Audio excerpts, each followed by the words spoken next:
Police captain gets arrested by her own officers, then they learn her identity.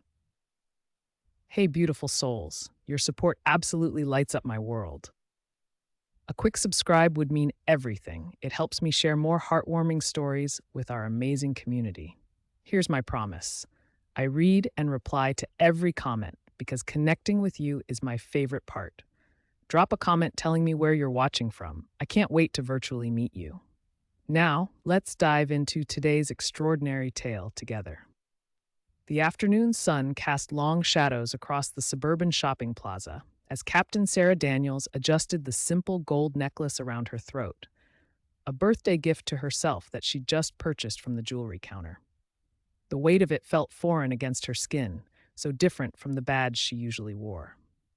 On her rare days off, she cherished these moments of anonymity, when she could move through the world as just another woman running errands. The scent of fresh asphalt and blooming jasmine drifted on the warm breeze as families streamed past, their weekend conversations creating a gentle hum of normalcy. Daniels breathed deeply, savoring the peace. In a few hours, she would return to the precinct, to the weight of command, to the lives that hung in the balance of her decisions. But for now, she was simply Sarah, browsing through stores in her civilian clothes. The tranquility shattered with the screech of tires. Two patrol cars slammed to a halt outside the plaza, their doors flying open with such force that nearby shoppers instinctively stepped back. Officers emerged with the crisp efficiency of a tactical operation, their faces set with grim determination. Daniels watched with professional curiosity as they scanned the crowd, until she realized their eyes had settled on her. The lead officer, his nameplate reading Martinez, strode forward with his hand already reaching for his cuffs. Behind him, Officer Thompson held up a necklace identical to the one Daniels wore, his voice cutting through the afternoon air like a blade. "Ma'am, you need to come with us." Daniels felt her world tilt slightly off its axis. The familiar weight of authority in the officer's voice, the calculated positioning of his partner to block her exit route, the way the crowd had already begun to form a loose circle around them. She recognized the choreography of an arrest, except this time she was center stage. "I'm sorry, officer, but there seems to be some mistake." Her voice carried the calm authority of someone accustomed to command, but Martinez's expression didn't waver. "No mistake, ma'am.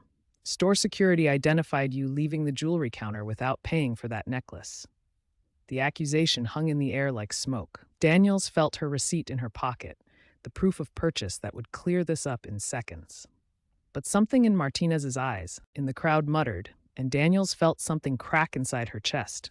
Not her resolve, but her faith in the uniform she had worn with pride for nearly 2 decades.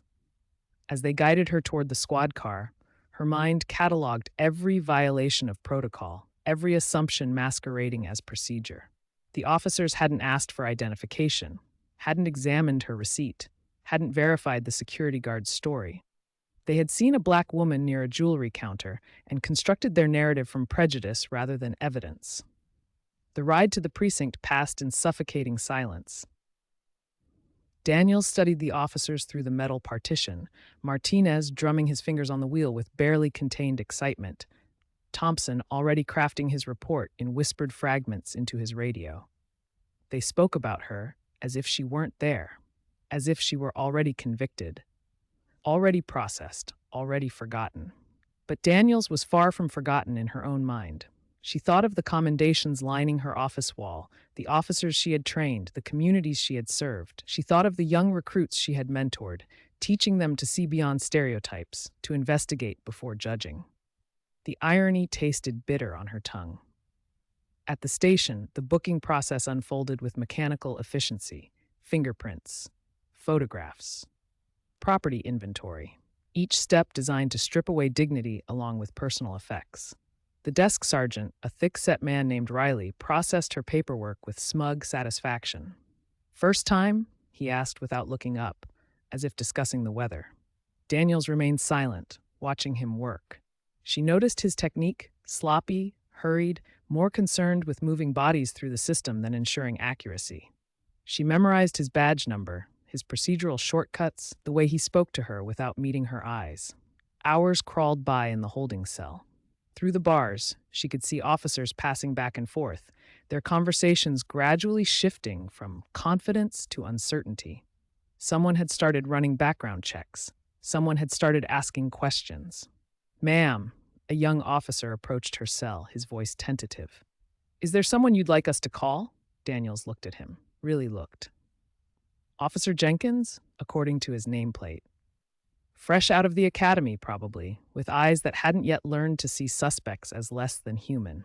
There was something in his expression that reminded her of the rookies she had trained, the ones who still believed the badge meant something sacred. "Call the chief," she said quietly. The words rippled through the station like a stone dropped in still water. Riley laughed from his desk, but his laughter sounded forced. Jenkins hesitated, then walked away, and Daniels could hear urgent conversations beginning in corners and behind closed doors. When Chief Morrison arrived, his footsteps echoed through the station like thunder.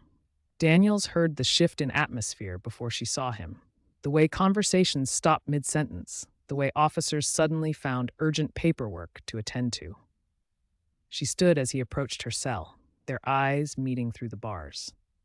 Recognition dawned across his face like sunrise, followed immediately by the storm clouds of realization. For 23 years, they had worked together, fought together, bled together. He had been there when she made detective, when she earned her captaincy, when she took a bullet protecting his life during a gang raid gone wrong. And now he was seeing her caged like an animal because his officers had judged her by her skin instead of her character. "Jesus Christ," he whispered, the words barely audible. Then louder, his voice carrying the authority of decades. "Get these goddamn cuffs off her, now." The station erupted into motion. Keys rattled, cell doors clanged open, and suddenly Martinez and Thompson were standing before her with faces drained of color. The same hands that had shoved her into the car now trembled as they removed her restraints. But Daniels didn't move immediately. She stood in the doorway of her cell, studying each face, memorizing each expression of shame and shock. These men had seen her as nothing more than a stereotype, a criminal defined by prejudice rather than proof. They had stripped her of dignity without hesitation, and now they expected her to simply walk away as if nothing had happened. "Captain Daniels," Morrison's voice was heavy with something between apology and anguish. "I am so sorry. This will be investigated. I promise you that." She nodded slowly, then turned to face Martinez and Thompson, who couldn't bring themselves to meet her eyes. "Officers," she said, her voice carrying the weight of 18 years in uniform, "look at me." Reluctantly, they raised their heads. "This is why people don't trust us," she said simply. "This is why communities fear the badge instead of respecting it, because you saw what you expected to see instead of what was actually there." The silence that followed was deafening. By morning, the footage had spread across social media like wildfire. "Justice in Cuffs" began trending. News vans lined the streets outside the precinct. Community leaders demanded answers, reforms, accountability. The story had grown beyond one wrongful arrest. It had become a symbol of everything broken in the relationship between police and the people they served. Daniels stood before the assembled press in her dress uniform, every ribbon and commendation a testament to her service. The bruises on her wrists had faded, but the memory remained vivid. She thought of all the citizens who had suffered similar humiliation without a badge to protect them, without a chief to vouch for their character, without cameras to document their innocence. "Yesterday, I was arrested not because of evidence, but because of assumptions," she began, her voice steady and clear. "I was judged not by my actions, but by prejudices older than justice itself. And if this can happen to me, a captain with 18 years of service, then we must ask ourselves, what happens every day to citizens who don't wear a badge?" The questions came like artillery fire, but Daniels fielded each one with the same calm precision she had maintained throughout her ordeal. Yes, she would pursue reforms. Yes, she would push for better training. Yes, she would use this moment to build bridges instead of walls. Because that was what leaders did. They transformed pain into purpose, injustice into progress, silence into a voice for the voiceless.